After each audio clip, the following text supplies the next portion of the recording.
안녕하십니까. 이어서 경남 소식 전해드립니다.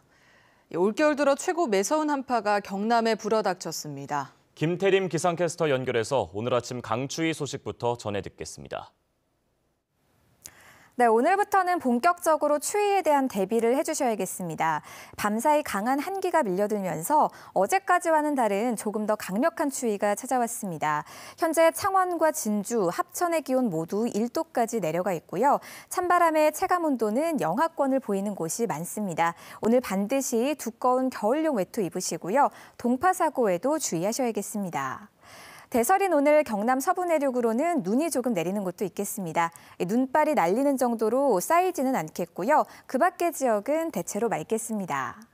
주말인 내일은 이번 추위가 절정을 보이겠습니다. 창원의 아침 기온 영하 5도, 내륙 지역은 이보다 더 낮은 기온을 보이겠고요. 한낮에도 2도 안팎에 그치겠습니다. 일요일에는 기온이 조금 오르기는 하지만 토요일과 큰 차이는 없겠습니다. 현재 위성 영상 보시면 경남 지역으로 구름이 많이 지나는 가운데 바람이 아주 강하게 불고 있습니다. 이 구름은 시간이 지나면서 서서히 걷히겠고요. 오늘 바람 덕에 공기는 무척 깨끗하겠습니다. 경남 지역의 미세먼지 농도 좋음 수준으로 어제보다 더 좋아지겠습니다. 현재 기온은 동부 지역이 2도 안팎으로 어제보다 4, 5도가량 뚝 떨어진 모습이고요. 한낮에도 이보다 1, 2도 정도 오르는데 그치겠습니다. 경남 서부 지역은 현재 기온 0도 안팎으로 출발하고 있고요. 낮 기온도 2, 3도 선에 그치는 등 종일 많이 춥겠습니다. 오늘 해상에는 남해동부 앞바다를 제외하고 모두 풍랑주의보가 내려져 있습니다. 모든 해상으로 바람이 강하게 불면서 물결이 최고 5m까지 높게 일겠습니다. 다음 주 월요일부터는 기온이 오르기는 하지만 추위는 계속되겠고요. 화요일에는 비나 눈이 한 차례 내리겠습니다. 기상정보였습니다. 이렇게 날씨가 추워지면 불청객처럼 찾아오는 것이 바로 수두입니다. 주로 겨울철에 집중되는데요. 특히 아이들이 걸리기 쉽기 때문에 예방접종이 꼭 필요합니다. 박수연 리포터가 전해드립니다. 지난해 수두로 병원을 찾은 환자는 전국적으로 8만 8천여 명. 그중 겨울철 환자는 약 40%를 차지했고 4명 중 3명이 10세 미만 환자였습니다. 질병관리본부는 수두가 증가하는 시기가 도래함에 따라 특히 영유아를 중심으로 주의를 당부했습니다. 수두는 직접 접촉 또는 호흡기 분비물의 공기 전파를 통해 감염됩니다. 겨울철에는 추운 날씨 때문에 창문을 닫고 생활하는 경우가 많아 전염 가능성이 더 높아집니다. 그렇다면 수두 환자의 대부분이 10세 미만인 이유는 무엇일까요? 12개월이 넘어가면 수두 생백신 접종을 하게 되는데 지속 기간이 한 4년, 7년 정도 가요. 그럼 이제 6세 정도 되면 항체가 살살 떨어질 때가 됐단 말이에요. 수두 예방접종을 제때 완료하면 발병을 사전에 막을 수 있고 만일 감염되더라도 합병증을 예방할 수 있는데요. 생후 12개월에서 15개월 때 1차 접종을 필수로 해야 하고 확실한 예방을 위해서는 4세에서 6세 사이에 2차 접종을 해주는 게 좋습니다. 만 12세 이하 어린이는 보건소와 예방접종 지정 의료기관에서 무료로 접종받을 수 있고 언제 접종을 했는지 등의 정보는 예방접종 도우미에서 확인할 수 있습니다. 겨울철에 주로 발생하는 수두. 아이들이 특히 걸리기 쉬운데요. 예방접종이 꼭 필요하겠습니다. 날씨와 생활 박수연입니다. 적격성 논란을 빚은 경남개발공사 사장 후보자에 대한 인사검증이 도의회에서 진행됐습니다. 전문성 부족은 물론이고 재산신고 축소와 정치 이력 등에 대한 도의원들의 질타가 이어졌는데요. 하지만 도의회 인사검증 자체가 여러 가지 한계점을 드러냈습니다. 조미령 기자가 보도합니다.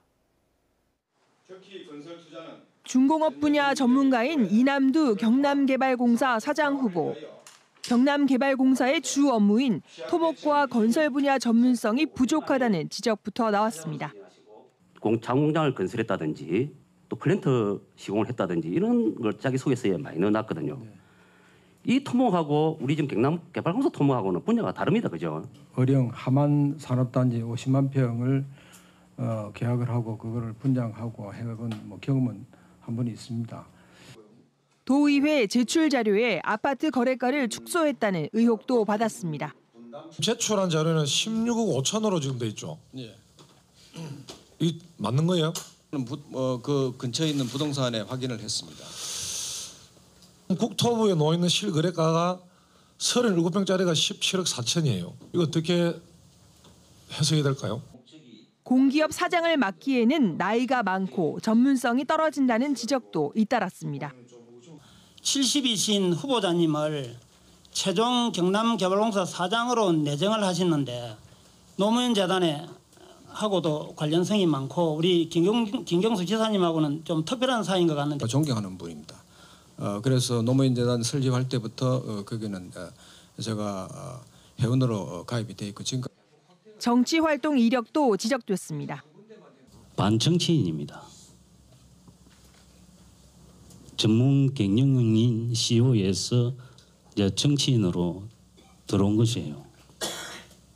허성무 우리 창원시장님과의 인연은 2000년 초에 그 학원 할 때 그때부터 인사 검증을 진행한 도의회 건설소방위원 10명 가운데 더불어민주당이 6명, 절반을 넘는 데다 모두 초선입니다. 인사 검증 대부분이 이 후보자가 제출한 자료에 의존한 채 취임 이후 활동 계획을 묻는 수준에 그쳤습니다. 이 후보자가 경남개발공사 새 수장으로 걸맞은지 능력과 도덕성을 따진 경상남도의회는 오늘 인사검증 경과보고서 채택 여부를 결정할 예정입니다. KBS 뉴스 조미령입니다. 경남은 미분양 아파트가 전국에서 가장 많은 데다 올 들어 집값 하락폭도 2번째로 높은데요. 주로 이런 현상이 조선업 등 주력 산업의 침체가 그 원인이라고 얘기가 되어 왔는데 과연 자치단체의 책임은 없을까요? 박상현 기자가 보도합니다. 창원의 한 아파트 단지. 이곳의 전용 면적 49제곱미터 아파트는 지난 2016년 1억 6천만 원 선에 거래되다 최근엔 9천만 원으로 뚝 떨어졌습니다. 매매가가 2016년 당시 전세금 1억 2천만 원보다 더 떨어지는 이른바 깡통 전세도 나타났습니다. 이러다 보니 집주인이 전세금을 내주지 못해 이사를 못하는 피해도 나오고 있습니다. 살 길이 좀 막막해지네요. 솔직히 말하면은 신혼 초에 이제 저희가 모아둔 돈이 그대로 다 묶여버리니까 진짜 앞으로 지금 어떻게 해야 될지 엄청 막막합니다. 경남의 미분양 아파트는 14,000여 채로 전국에서 가장 많은 상황. 하지만 내년 말까지 창원에만 새 입주 물량이 만여 가구여서 공급 과잉이 계속될 것으로 우려됩니다. 10년 이상 된 15년, 20년 차 된 아파트들이 민주티 입주하는 시기에 더 많이 한 번 더 떨어질 거거든요. 왜냐하면 그분들이 일부 옮겨와야 되니까. 2008년 옛 창원시가 만든 2020년 도시기본계획입니다. 주택 공급 확대로 인구를 7만 7천여 명 늘려 2020년 목표 인구를 65만 명으로 잡았습니다. 옛 마산시와 진해시도 마찬가지. 똑같이 주택 공급 확대로 2020년 목표 인구를 옛 마산시는 55만 명, 진해시는 30만 명으로 제시했습니다. 세 도시의 목표 인구를 합치면 150만 명. 현재 통합 창원시 인구인 105만여 명보다 45만 명이 더 많습니다. 문제는 자치단체들이 주택 공급을 인구 유입의 주된 수단으로 삼아왔다는 점입니다. 통합 창원시 역시 높은 주택 가격으로 인구 유출이 일어난다며 공급을 늘려 집값을 잡으려 했습니다. 그 결과 조선업 침체가 본격화된 2014년 이후에도 주택 공급은 오히려 늘어났습니다. 때문에 주택 사업자의 사업 계획을 고지곳대로 허가해 줄 게 아니라 자치단체가 주택 수급의 컨트롤 타워가 되어야 한다는 의견이 나옵니다. 부동산 시장의 전문가들이 모여서 거기에 대해서 미래의 시장이 어떤지 그런 것들을 파악하고 공급량을 조절해 줘야 되는 게 맞을 것 같습니다. 또 주택을 제때 공급하는 것도 중요하지만 무엇보다 일자리와 쾌적한 정주 환경을 만드는 것이 우선되어야 한다고 전문가들은 지적하고 있습니다. KBS 뉴스 박상현입니다.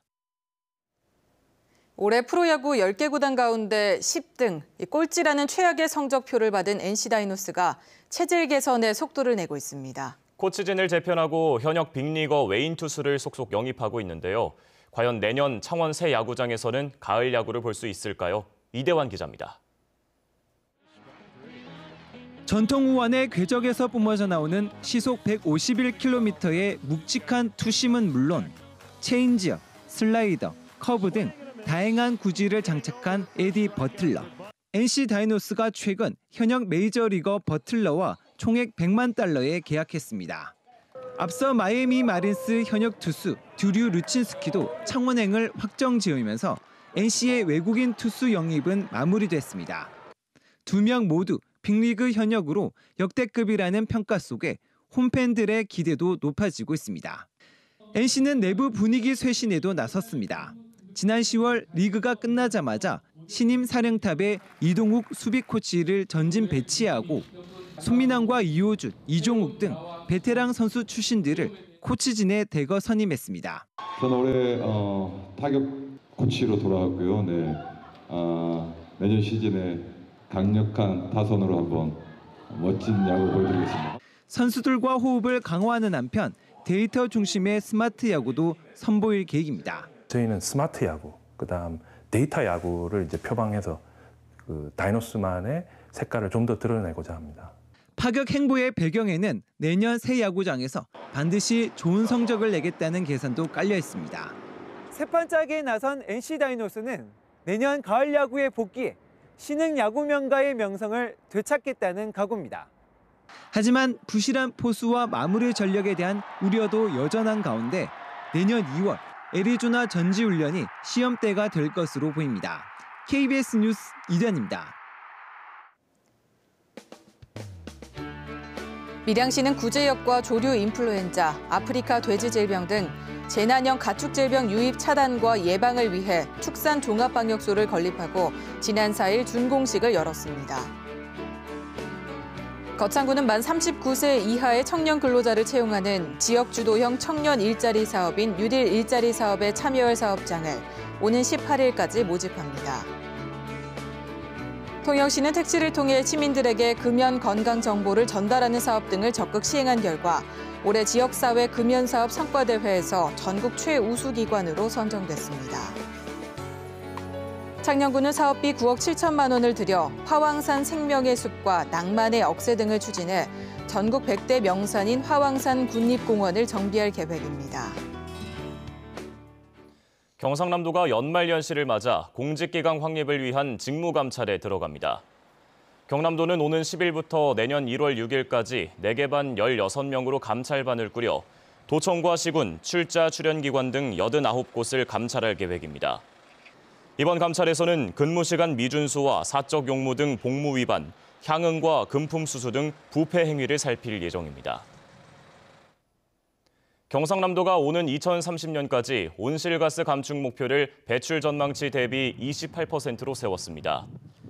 부문별로는 신재생에너지 건물 보급과 조명기기 효율 증대, 주택 환경 개선 등으로 302만 톤을 줄이고 시설물 에너지 효율 증대와 신재생에너지 발전 사업 등으로 28만 6천 톤을 줄일 계획입니다. 경남도는 온실가스 감축을 위해 오는 2030년까지 10조 7천억 원으로 각종 사업을 벌여 저탄소 사회로 바꿀 방침입니다. K리그1 준우승과 아시아 챔피언스 리그 진출이라는 역대 최고의 성적을 올린 경남FC 선수들이 오는 26일 소집돼 내년 시즌과 챔피언스 리그 준비에 들어갑니다. 김종부호는 다음 달 9일부터 3주 동안 괌에서 1차 전지훈련에 이어 남해에서도 2차 전지훈련을 할 예정입니다. 경남은 해외 진출이 예상되는 MVP 말컹의 대체 자원을 찾는 등 선수 보강에도 나설 계획입니다. 뉴스를 마칩니다. 시청해주신 여러분 고맙습니다.